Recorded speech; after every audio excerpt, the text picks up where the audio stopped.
I would like to call the school board meeting for Tuesday, for Tuesday, November 15th, 2022, for the Des Moines Public Schools to order. Ms. Rios, could you please take the roll? Yes, Ms. Alonso Diaz, Presente. Present. Ms. Bradley, Here. Ms. Cowell Johnson, Here. Ms. Knox. Here. Ms. Martorano. Here. Ms. Norris. Here. Ms. Sawyer. Here. We have quorum. Thank you. Before we begin our first item of business, I'd like to do a quick check-in with everyone as we do at all of our board meetings, just to see how your day is going before we dive in to the work at hand. We'll take 10 minutes to do this check-in. So if anyone would like to share about their day, what they're excited about, what's going on in their world, would love to hear from you. Ms. Bradley, my mic isn't working either, so should I move or? It doesn't, no, just call out your vote, will you? Yep, just call out your vote. I'll Just say yell yes. for my comments? It Okay. just do that. You can use the person next to you too, but yeah, as long as you say yes, we're good.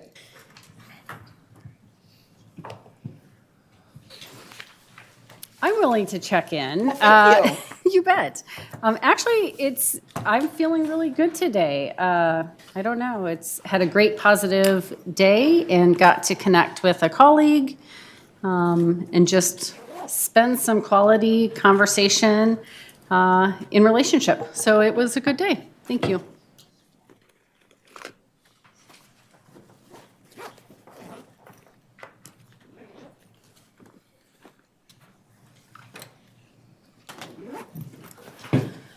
Well, okay, are you going?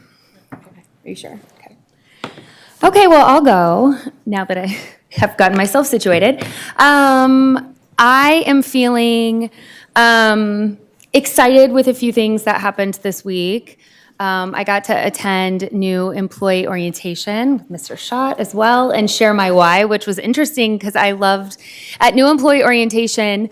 They start off by saying, why did you choose DMPS, or why DMPS chose you in one of the ways or the other. And I just love that it's chose because we all choose to be here, right? We all choose to work here. We all choose to send our children to this district. We all choose to give our time to this district. And it was a really great reflection point for me, so enjoyed being a part of that. And again, thank you to everyone who chooses to work at this district and who just joined. I also had a really fun lunch with an attorney who is starting mock trial, trying to bring more mock trials to our schools. He showed me this map, and I wished I had it if I was more organized, that had all of the kind of major districts in central Iowa, the schools that had mock trial teams, and then it was and the major schools that don't have mock trial teams, and it was only East, North, Lincoln, and Hoover. And so he's doing something about it. So shout out to starting at North High School and the By Degrees Foundation and the Principal Foundation and Evelyn K. Davis Center for Working Adults, who are coming together to bring a mock trial team to North and then beyond. So that was really exciting. Again, watching community at work inspires me to be here. So.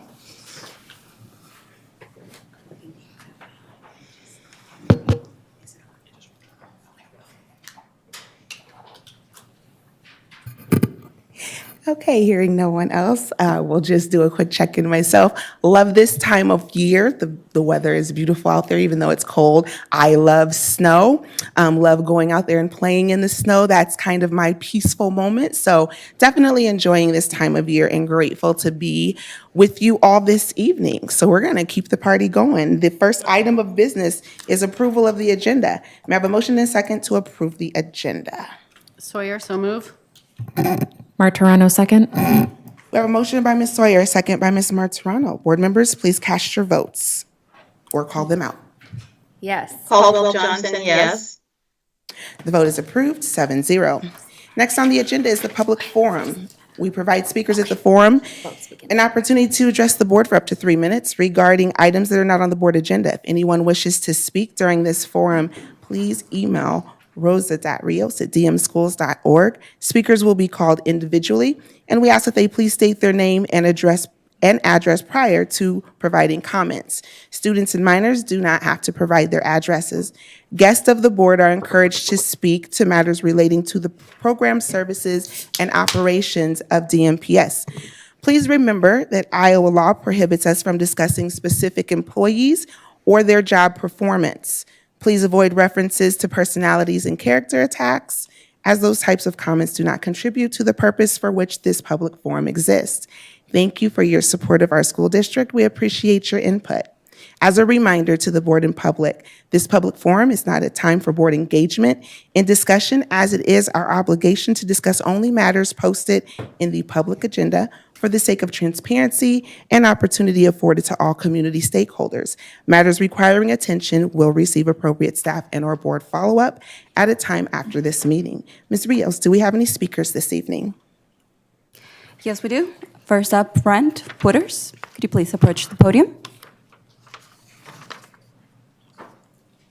Like David Letterman, charts and graphs over here. Do you need help? I'm good. And you can do that one. I believe that one's a little set up a little louder, so, yep. Yeah, be Vanna. School board members, Interim Superintendent Smith, and Des Moines Public Schools stakeholders, thank you for allowing me to speak to you tonight. My name is Brent Wooters, and this is my 32 year of teaching in Des Moines Public Schools, currently at Roosevelt High School, where I teach U.S. history and psychology. The profession I have dedicated my adult life to is the servant leaders in crisis, as many of you know from the articles and news stories that are just a click away. I'm concerned about keeping teachers here in Des Moines Public Schools. My focus tonight is specifically for the district in Roosevelt High School. Since we are a data-driven decision-making district, I will present in depth the crisis of the data and to back it up while aligning it to the board's guardrails. Our goals tonight are 1, to retain high-level teachers, 2, to provide equity for students' experience, and 3, to show evidence of our system which is a violation of our guardrails, specifically guardrail number 1 that allows the treatment of students in the continuation of systems that allow for it. Equity is a lens that we make decisions in Des Moines Public Schools, and justifiably so. So let's talk about equity. At our height in 1993, we had 1,437 students and 103.9 teachers. The class size average was 13.8. Okay. In 2020, Roosevelt had 2,120 students and 68.1 teachers for a student-teacher ratio of 31.1.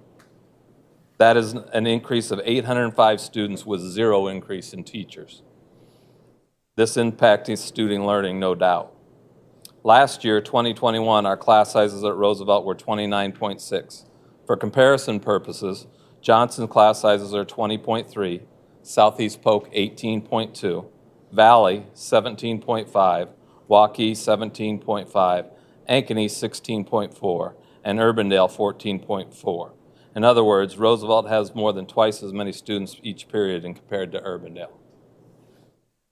Dig a little deeper. My high school, my personal students this year, I've had class sizes of 35, 35, 34, 36, 36, and 37 for a total of 213 students. Out of those 213, 67 have IEPs or 504s, which means I have to make additional accommodations. This is all in your packet that I gave you too, so you know. Urbandale, where I left, a colleague left last year, has a total of 129 students compared to my 213. And Valley, who I lost another colleague to last year, he's at Valley now, has a total of 160 kids total. I have 213. 30 seconds remaining. So the question is, we must ask, why are class sizes so large in Des Moines Public Schools, especially at Roosevelt? To answer this question, we need to hire an outside entity to conduct a staffing audit to get our house in order. The theory is that we have more people in our building that do not teach. We have many more. The only job in Roosevelt High School that has went up in the past, or excuse me, down, is teachers. We have more administrators. We have more counselors. We have more academic support people. We do not have more teachers. Class sizes, I have freshmen,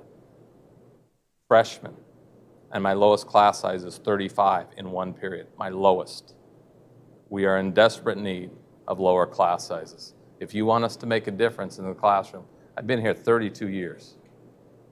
Came straight from school, 32 years to this district. I haven't been anywhere else. I know 3 people that have told me they are not coming back to Roosevelt High School to teach next year. And it's not because of the kids, it's because we have too many kids in the classroom and they cannot do their job adequately. It is a shame. It is a crisis, and we need to reevaluate how we're doing things. An outside audit will be the only one to seek this equity. I mean, the data doesn't lie. Look at Valley. Look at Roosevelt. Look at Urbandale class sizes. And if you're looking at that and going to say, because I've gotten told this by previous administration, well, you ask your legislatures for more money. Urbandale gets $3,000 less per student than we do, as does most of the other districts on there. They get less money than we do per student. Thank you for your time. You know my email. I'd be love to talk about this further. Appreciate your time. Thank you. Thank you. Next up, we have Callie Sotelo.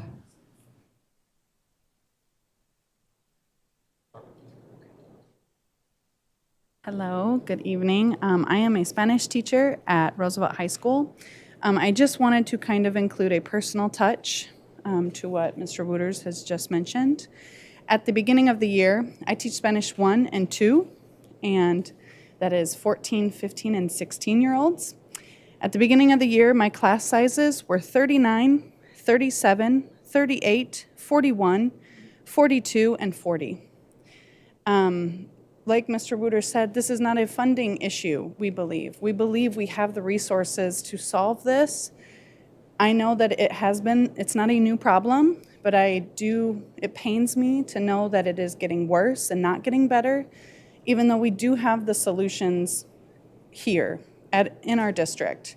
This is not a funding issue, it is a student placement issue. Students have the right to receive different opportunities than being in a classroom of 38 students, being in a classroom with 38 desks. I cannot walk to the back of my classroom. I have bruises on my legs because I ping pong through the desks as I walk back through the classroom because my classroom is not equipped to hold 38 desks with 38 students. To finish the report for Mr. Wooters, teachers are overwhelmed with the responsibilities of serving close to 200 students each day. If I give an assessment today to my 213 students and spend a bare minimum of 1 minute checking each assessment, I will have spent 3 hours and 33 minutes checking. That does not even include entering those grades in Infinite Campus. All the while, I'm preparing to teach lessons throughout the week, making calls home, conducting PLC meetings, prepping for 2 different classes, making copies, supervising events, and the list goes on. More importantly, we will not be able to make the necessary connections to build relationships with every student because of the large numbers, and our young people will continue to slip through the cracks. The numbers do not add up. Research needs to be done, and changes need to be made. Our students and teachers deserve better. We will be watching and hoping changes will be made. Please involve teachers in working toward solutions. Like I said, this is not a funding issue. We have the money, we have the resources. This is a student placement issue, teacher placement allotment for schools. And I'm honestly not sure what the appropriate class size is, but I do know that 42 is not appropriate. Thank you. Thank you. Those are all the speakers that I have signed up.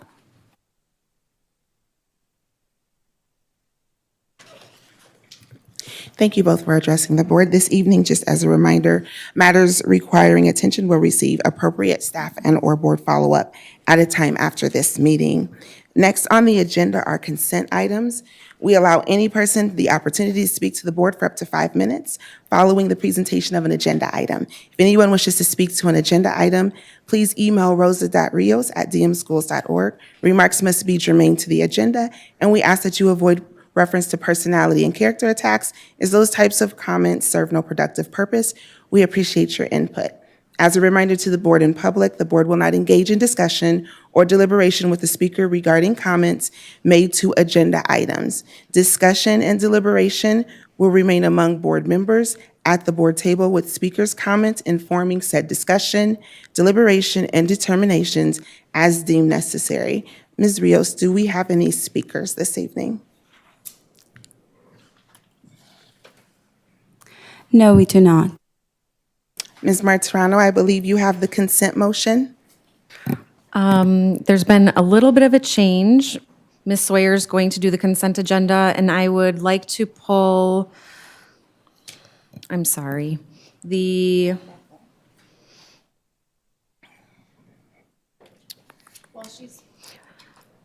While she's doing that, can I also request to pull monitoring report guardrail 4, which is item 11, and move that to the regular agenda, please? C11, is that correct?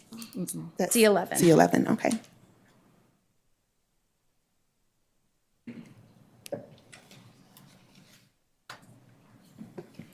nothing further. Okay. Sorry. You'll have to do it, though.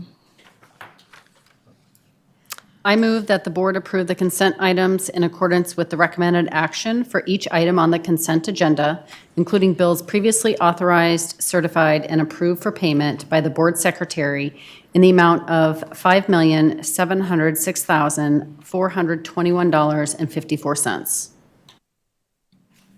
Do I have a second? Caldwell Johnson, second. We have a motion by Ms. Sawyer, a second by Ms. Caldwell Johnson. Any discussion or questions?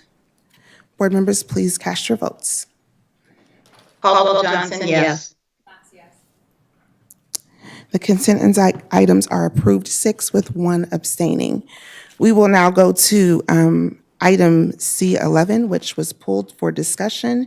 That is our guardrail number 4 that was pulled.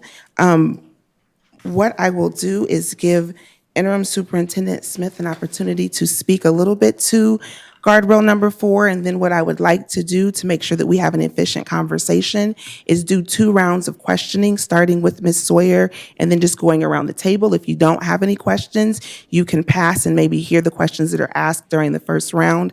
Maybe you come up with another question during the second round, and then we will end that there. There have been questions that have been posed to Interim Superintendent Smith, which he has answered some of those.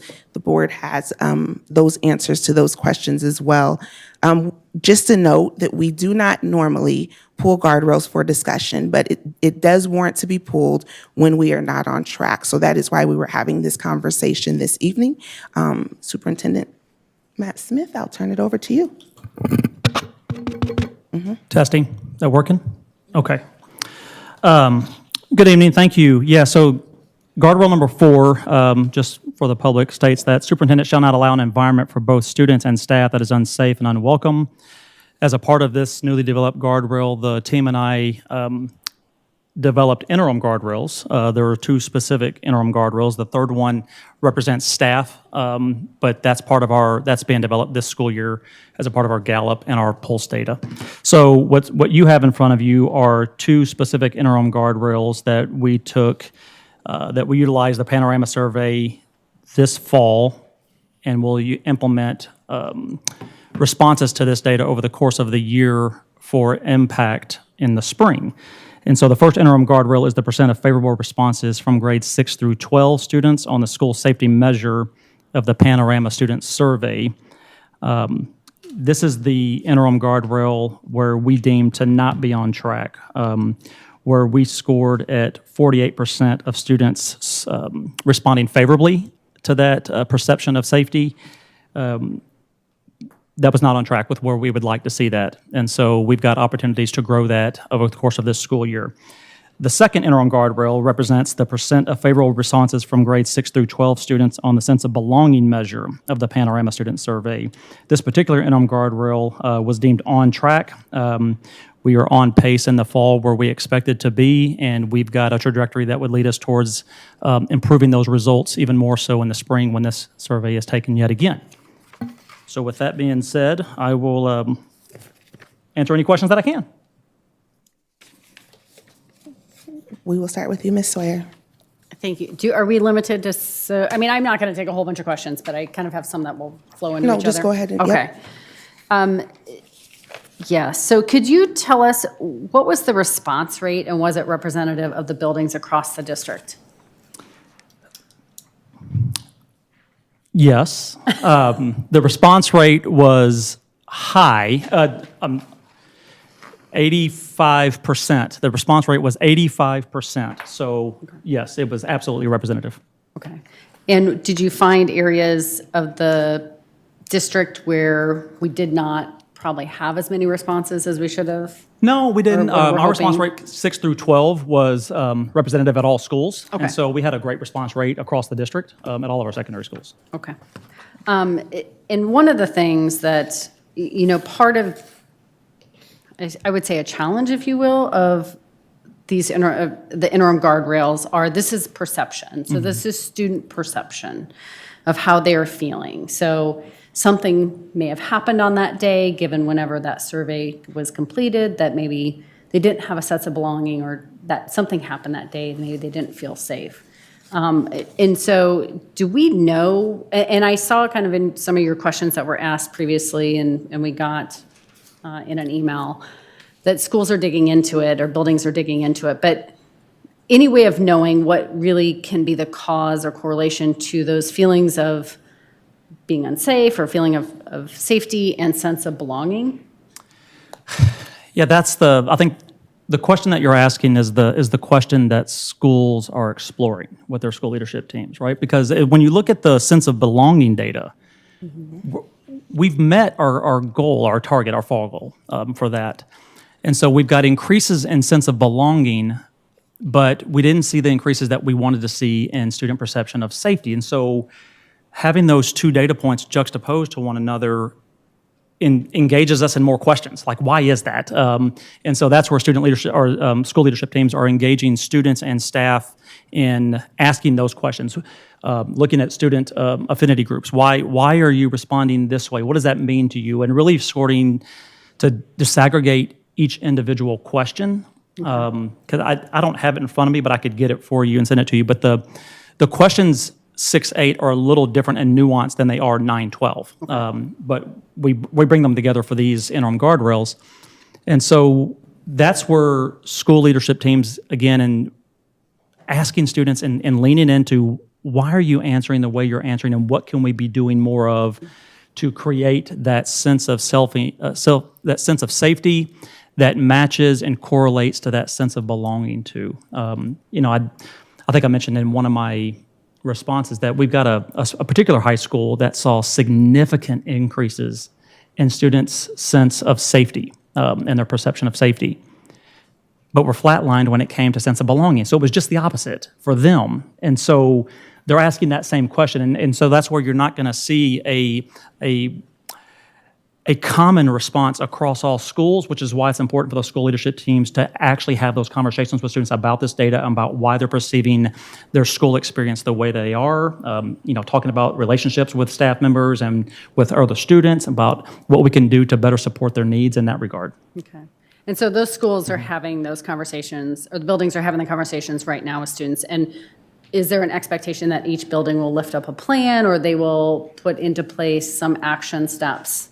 Yeah, each of them have a school-based plan, right, that they work with. We don't build goals specifically around these at the district office. These are our district office level, sort of plans. So we look at this at our level to say, what are the system-wide supports that we can attribute to why these data points are the way that they are? I'm sure there's going to be some more questions about this. So we look at, for example, in middle school, in 6-8, we've got 2 campus monitors that were an intentional investment this school year in those grade levels. What effect is that having on students' sense of safety and sense of belonging? Because these are 2 additional individuals that are making connections with students on a daily basis. And so where are we seeing that begin to take root and have an effect for positive perceptions of safety and sense of belonging? So we're investigating and interrogating some of those investments. What does our training look like in terms of restorative practices? Are we seeing that carried through to fidelity? What can we be doing differently at the central office level to better support and serve schools in this regard? Okay. Thank you. I'll pass. Ms. Knox? Okay, so you anticipated growth, right, in your perception on safety. What were the action steps that were taken that you thought would result in growth in these data outcomes? And would you say that they didn't work, or I guess I'll start with that. What steps were taken that you thought would help you to achieve where you were trying to go with the data? Two things specifically. One is investment in those key positions of, at the secondary level, campus monitors, which high schools had that investment last school year, as well as a restoration coordinator, safety coordinator. So we saw at the high school level significant gains over the school year in FY22 that led us to believe that an intentional effort in doing that same model at middle schools, utilizing 2 campus monitors, would garner a positive result. We're teasing the data out right now to go from 9-12 versus 6-8 to see what we might be able to do there differently. But there's a position missing at the middle school level, which is it's the restoration and safety coordinator. We don't have that at the middle school level right now. The other investment is in professional learning for some of these key staff members, CPI and restorative practices. And so investment in those training, helping teachers or these staff members to become more confident and comfortable in the skill set that they've got and how to connect with students and how to actually build those teams. Those 2 specific investments would lead us to believe that there's going to be a positive perception of student safety. The additional aspect, I guess, that I would add, let me pull up my chart here. We made some very intentional investments. Let me pull it up. In the development of some teams. So the school advisory councils that every school is implementing this school year. High schools have them specifically. Middle schools and elementary schools have a target date by January to have theirs fully implemented.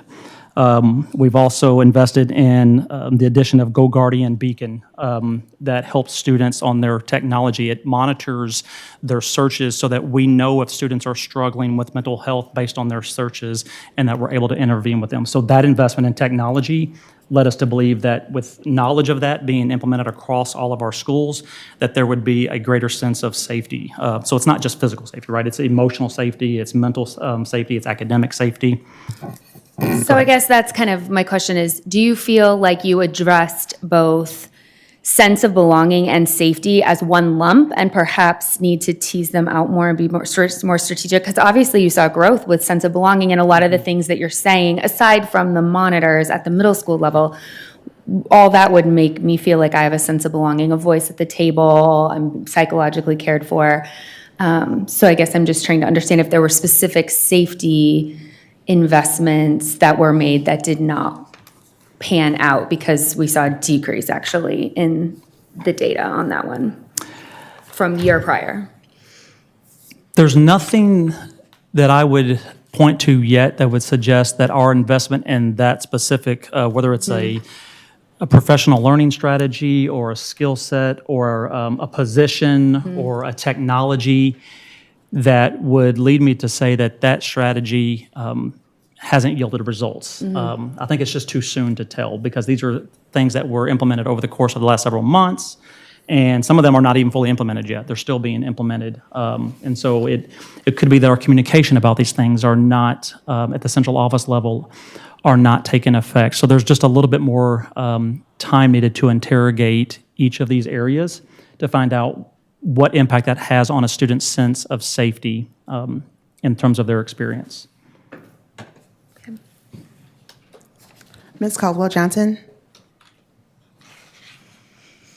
I have nothing at this point. Ms. Norris?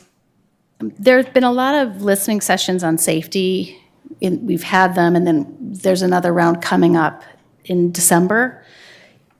How is the listening informed whether or not your school safety strategy is working, and what strategy pivots did this inspire so far?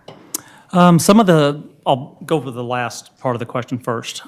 So many of the things that we mentioned, right, or that I just mentioned in terms of like the Go Beacon, investments in additional cameras and wiring to make sure that we have some of our parking lots at the high school level, some of those blind spots covered. A lot of those investments were based and predicated on last year's roundtables at the end of the school year, based on what families were saying. So a couple of other things that we talked about. I'm going to pull up my chart here. So that is like a safety investment. Sure it is. Yeah. Okay, Yeah. so you've invested in some technology. Absolutely. Absolutely. Continue to actively build our staffing around community school coordinators, bilingual family liaisons.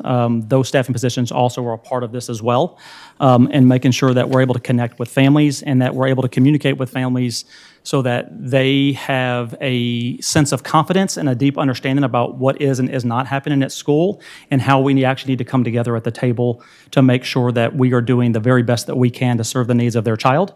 At all times. So I think that was part of your first question. Would you mind repeating that for me? Well, and I think maybe the follow-up is, we all know how difficult it is to get people to show up to meetings. And you talked about communications and having school-based, each school having school-based plans. What do you believe are the most effective strategies to communicate with families, and that's inclusive of the student, the parent, the community member, regarding the safety in each of the schools? Yeah, I think macro level, it's utilizing our technology with Snap Connects, number one, a dual translation platform, which we have across the district, and making sure that we are communicating out not only what is actually happening, but all the good that is happening. Sometimes, as a parent, we receive only the negative, right? And so as an organization, it is ethically and morally responsible. We are responsible to make sure that we're communicating with families all the good that is taking place, because as we know, social media can drive a narrative that is also not quite true. So we got to combat that. We know that that's the reality that our students and our families face, and so we got to combat that with the positives that are taking place on a daily basis. So utilizing that dual translation platform is incredibly helpful for us. Continue to invest in bilingual family liaisons and making sure that families have a connection with our community school coordinators so that they have someone that they know that they can trust, that they can rely on to give them information about how their child's experience is a value add, whether or not they feel safe academically or physically or socially, emotionally. We got to be able to have those open dialogue conversations and continue to invest in these invitations for these roundtables. Coming together around literally a round table and having conversations and having a framework for listening to one another about what your experiences are and learning from that is going to continue to help us build community, both in the process sense, but also in the literal sense, because we literally live next to each other. We live down the road from one another, and so we should show up for one another. Thank you. Ms. Alonso Diaz? I like the way you look at me. Just want to make sure I make eye contact. Thank you. Thank you. So when I look at what's going well, the second point, 6 to 12 referrals for physical fights decreased compared to fiscal year 22. So less physical fights, what does that mean? Does it mean the kids feel safer? Not necessarily. So that data point is meant to reference that sometimes the perception, this is where having conversations with students is as a follow-up is critical, is what I as a student might perceive as safe might be different than what Duana perceives or what you might perceive as safety. Your safety might be around academic safety and be able to speak out in class around the content. Mine might be physical safety. Duana's might be emotional safety. I don't feel like I can be me at school. I'm not being physically abused, but I don't feel like I can be my true, honest, authentic self. And so those are all part of the the questions that school leaders and student leadership teams are asking of one another around what can we do about that? How can we continue to support that health and well-being as a holistic approach? And so this data point is meant to speak specifically about physical fights. So an investment in some of these positions around community school coordinators, campus monitors, restoration, safety coordinators, has yielded fewer fights this school year at the same time than we did at this time last year. Thank you. Significantly fewer. Okay, thank you. Yes, ma'am. One more, aside from the addition let me take that back. You share that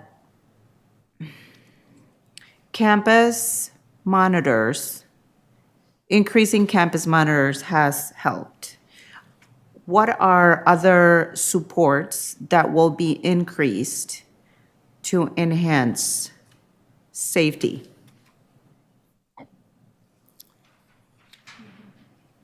So there's a few things. The first is continuing to have these roundtables. That can't be a one-time event. That has to become part of how we serve and how we engage and interact with our families and our students and our staff members around topics that we find of value that are important to us as a community. So continue to invest in those roundtable conversations to listen to folks. That investment is ongoing, so we'll continue to do that. I believe your question was specific around what are you going to continue to invest in or invest in more of? That technology around Go Beacon is significant for us, and being able to, through software, track where students are searching and where we actually can intervene in real time to provide mental health supports for students who are going through traumatic experiences that might be searching things around self-harm or harming others. That's going to be a significant investment for us to continue to be able to intervene in real time. A lot of these strategies will be discussed at the roundtables that are coming up in December. Continuing to work with our community partners. We have working with Urban Dreams has been great and amazing in terms of being able to help us create processes at the high school level specifically around mediation and restorative practices. At the middle school level, what we've been utilizing is Let's Talk as a mediation, just-in-time mediation. And so continuing to invest in our community partners to help support those endeavors is going to be important for us moving forward.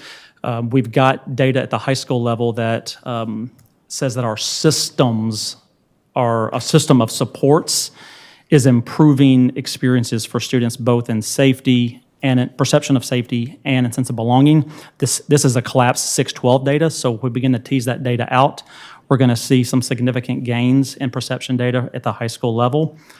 We need to have that same sort of model replicated at the middle school level. And right now, what we've replicated is the campus monitor piece to that. We've got more investments to make at the middle school level specifically.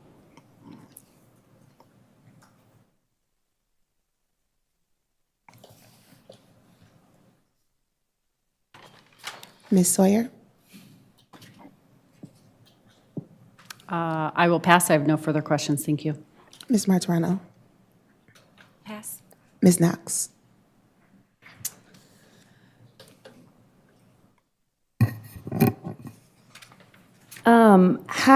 So you formed the student groups just this year, is that right? I guess I'm curious about how we have utilized student voice in decision-making. You've referenced kind of roundtables and listening to voices from the 360 roundtables and applying those. I'm interested in maybe what are areas we've missed in using the student voice in decision-making? That's a grow-to for us. That's We've got some schools that have better support systems in place for raising student voice than others. But can you elaborate on like support systems? What does that mean? They've got better structures in place, and so they've got intentionality around creating student groups to have them meet specifically about topics, to lift up opportunities for growth, areas that are working for them. Those are already in place.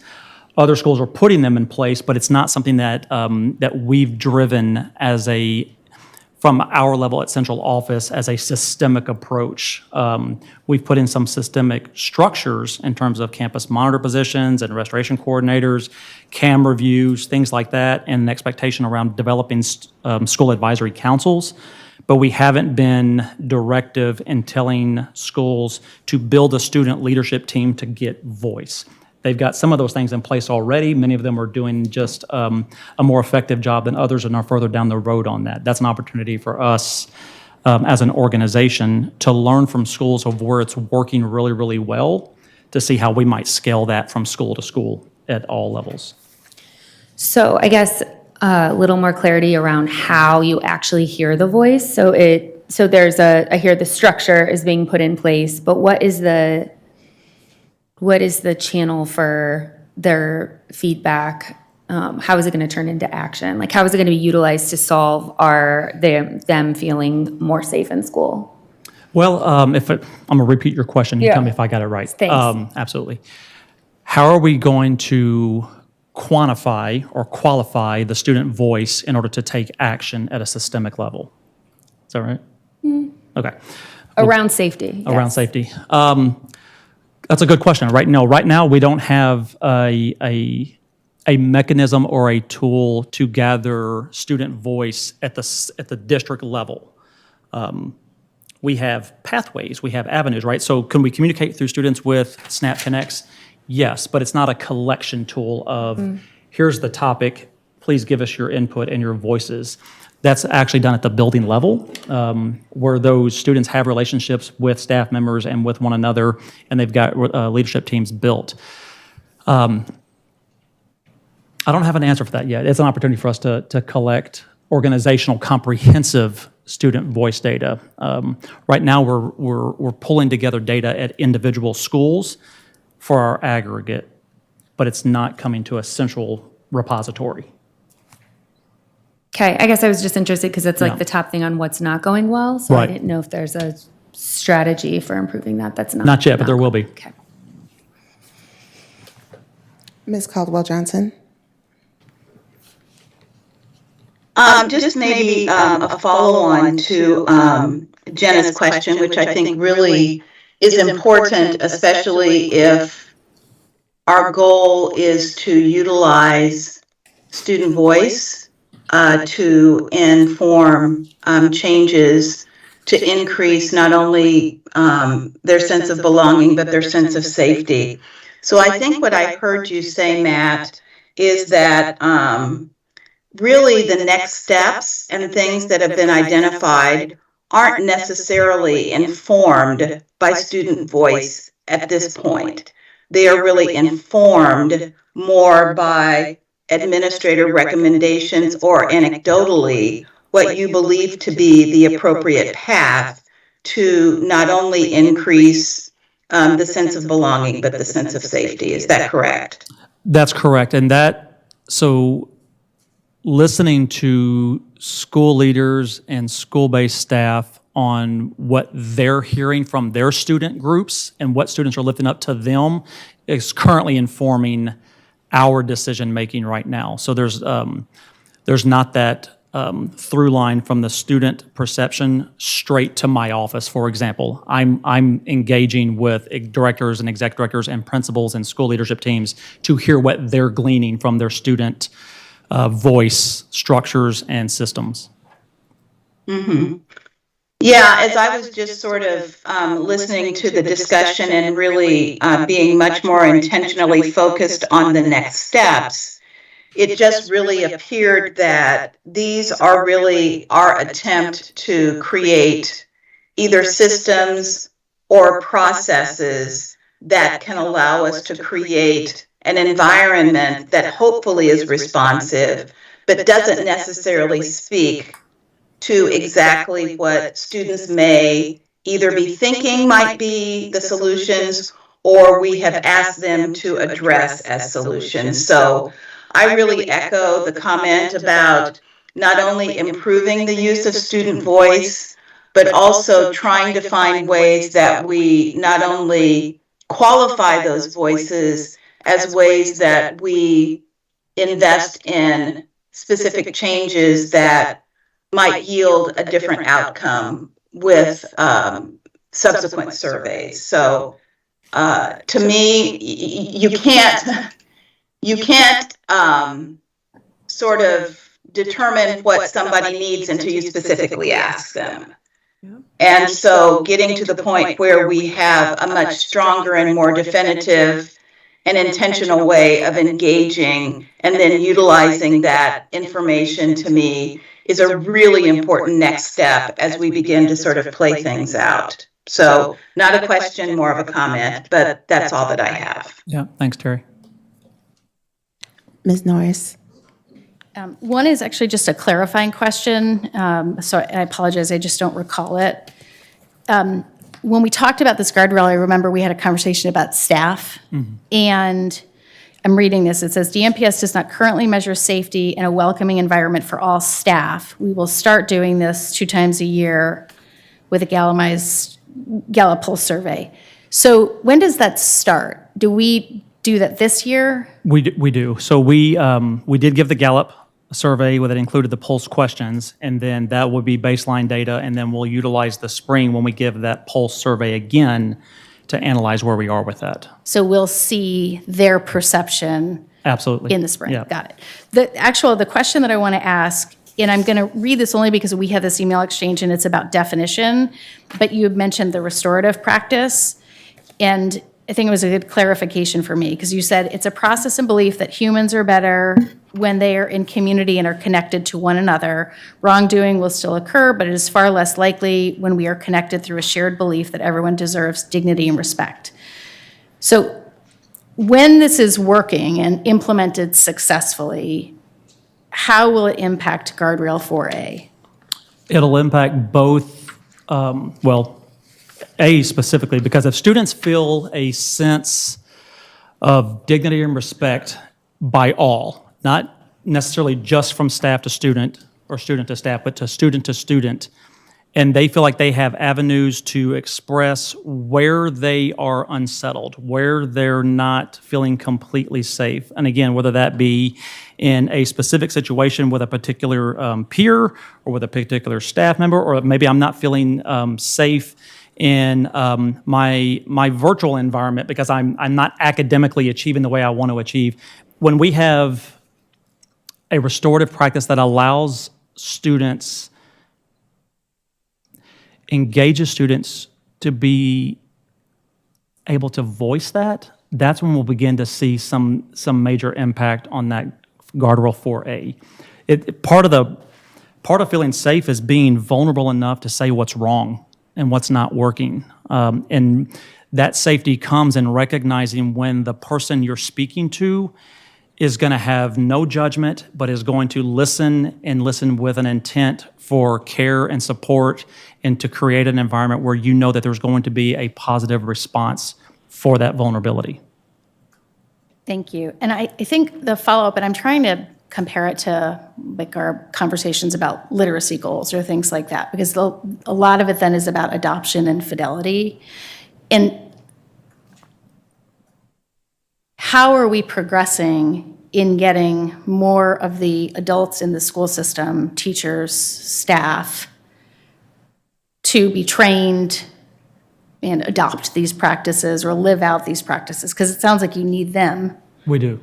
Yeah, we do. So there's a few things, I think sort of in your question that I think that maybe this answer might be a more comprehensive answer. There is the fidelity check that schools have, which is a self-assessment that runs through a series of questions of everything from logistical questions of do you have a crisis and safety prevention team? Do you meet weekly? Are you engaging in student voice? So there's those checklist type questions. We're also working with our DMEA partners in developing a an accompanying audit, if you will, to do district-wide checks around, let's ask the same questions from an audit perspective to see if we're getting the same results so that we can continue to support one another and scale our efforts at the district level. That's also being developed. The other aspect of that, I think maybe was the tail end of your question was, how do you begin to have more adults engage in the restorative practices? And it's through a couple of different ways. One is just the training in and of itself, having our restoration safety coordinators trained, and then they turn around and train the staff that they support. And again, right now, that position is only at the high school level. And so we're looking at that investment and where we might be able to actually replicate that, whether that's middle school, whether that's elementary school. So we're looking at various models of that. The other aspect of that restorative and human approach is in our curriculum. It doesn't have to be a standalone professional learning experience. It's in the curriculum around creating and designing classroom lessons. While they might be content-based in science, the teaming aspect of that is creating student teams that are built around the restorative practice components, around recognizing the unique experiences and the value add and the assets of each individual student at the table with you, and building that into the collaborative problem solving that students engage in to solve that task. That has to be a part of our conversations as well. Otherwise, it becomes a standalone, I can't engage in it because I haven't been trained in restorative practices. Well, you have. Restorative practices, again, is a belief in the human spirit that everybody deserves dignity and respect. While there is some very specific training that comes with that, there's also that training that is embedded in how we actually welcome students into the classroom. How do we set up routines and procedures? Same thing for the adults in our buildings. As administrators, how do we welcome staff in our buildings? How do we model that for students in terms of our engagement with staff members? All of those are part of the development holistically. Thank you. Ms. Alonso Diaz.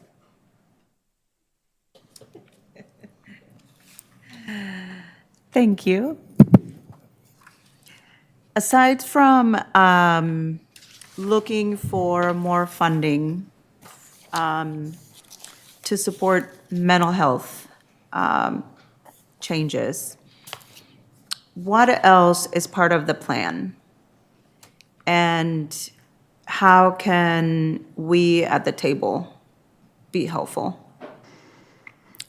There's a lot of things part of the plan. And so some of the plan includes some of the things that I've already mentioned. Others include continuing to upgrade and expanding our access card, right, our visitor management system, making sure that we've got some tactical improvements in some of those technologies in all of our buildings, making sure that our processes are tight around visitor management and when folks enter into a building, where they go, having those secure entrances, things like that, continuing to make sure that all of those are tight and that there's really no room for negotiation with that.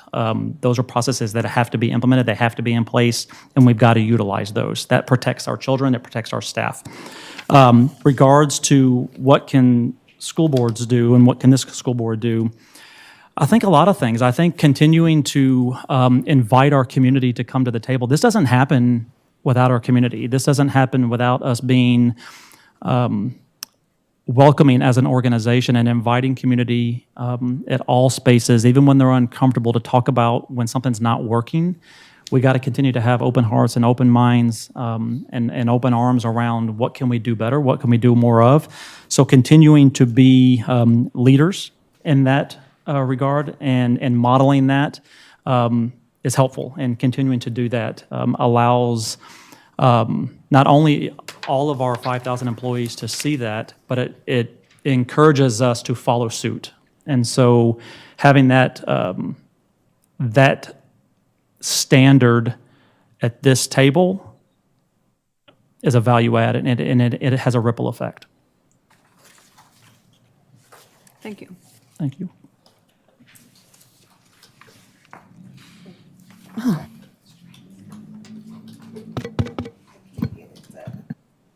Okay, there we go. Fourth time's a charm.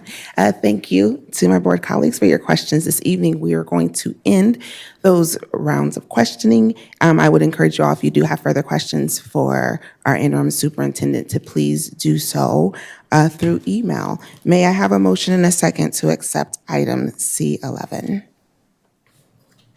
Sawyer, so move. Alonso, second. We have a motion by Ms. Sawyer, a second by Ms. Alonso Diaz. Board members, please cast your votes. Knox, Caldwell yes. Johnson, yes. The vote is approved. Items are approved, 7-0. Next on the agenda are public hearings. We have item D1, public hearing, property conveyance to City of Des Moines at Central Nutrition Center. The public hearing will come to order. Is there anyone wishing to speak to item D1? Hearing no one, I'll close the public hearing. Interim Superintendent Smith, would you please introduce the matter? I recommend the board approve conveying property and access rights and temporary easement for construction and construction-related activities at the Central Nutrition Center located at 1225 2nd Avenue and the CNC Annex at 1303 2nd Avenue. May I have a motion and a second to approve item D1? Norris, motion to approve. Sawyer, second. We have a motion by Ms. Norris, a second by Ms. Sawyer. Any discussion or questions? Board members, please cast your votes. Knox, yes. Caldwell Johnson, yes.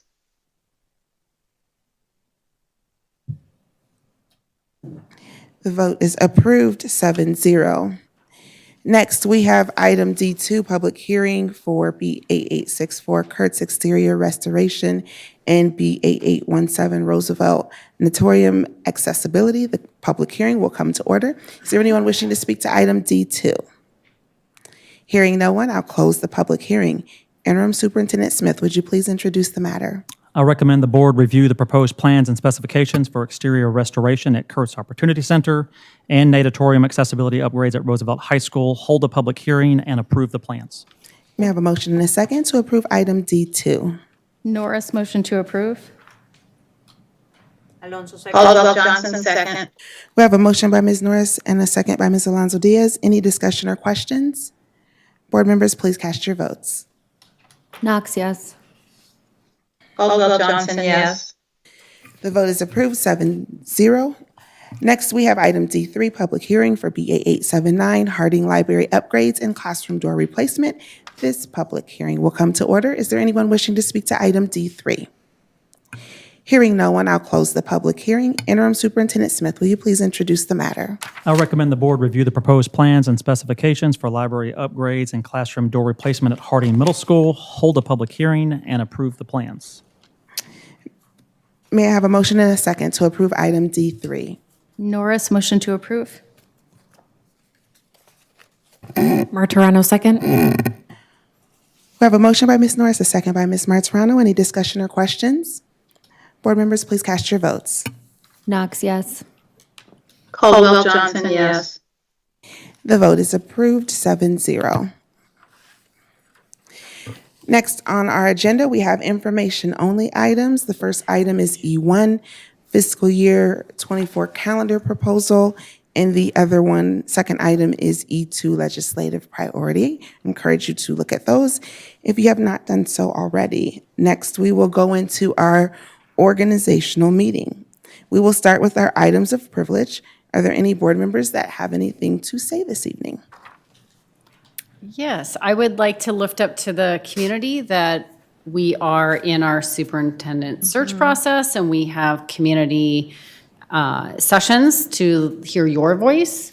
If you are unable to make one of those sessions or attend one of those sessions, please consider completing the survey, and that is all found on our website, dmschools.org, where you can find that link and information about the community sessions. Thank you. The first CLAP meeting of this school year will be held on December 3rd, and I would like to invite everyone to attend to hear about more about our legislative priorities, as well as how we will be advocating at the State House once the legislative session begins. So December 3rd, stay tuned for more details to come on that. And I think just to add to that, this is an exhaustive list, but we felt it was important to say out loud. Interim Superintendent Smith and others have been meeting with legislators, and we want to say thank you to them for taking the time to come and meet with us.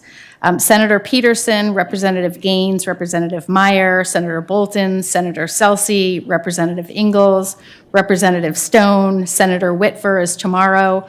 Also, Representatives-elect Bagnuski and Srinivas, Senator-elect Knox, and tomorrow, Representative Converse, Bisignano, and Baith. And hopefully I got it, everybody, but we really just wanted to extend a thank you to them for taking the time to show up and meet with the interim superintendent and discuss preschool. Yeah, these have been great conversations and super collaborative, and so we can't thank you enough for being present and caring enough about our kids here in Des Moines, but our kids across our state. Thank you.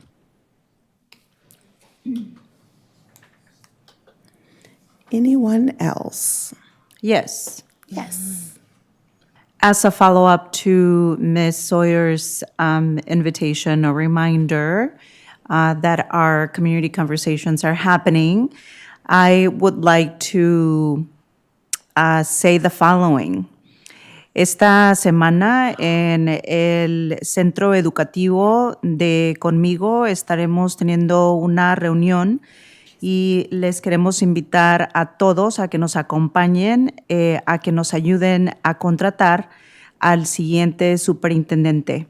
I would just like to invite everyone to consider attending the session in our Latino community that will be happening Thursday at the Conmigo Education Center as we seek to hire our next superintendent. Muchas gracias. Thank you.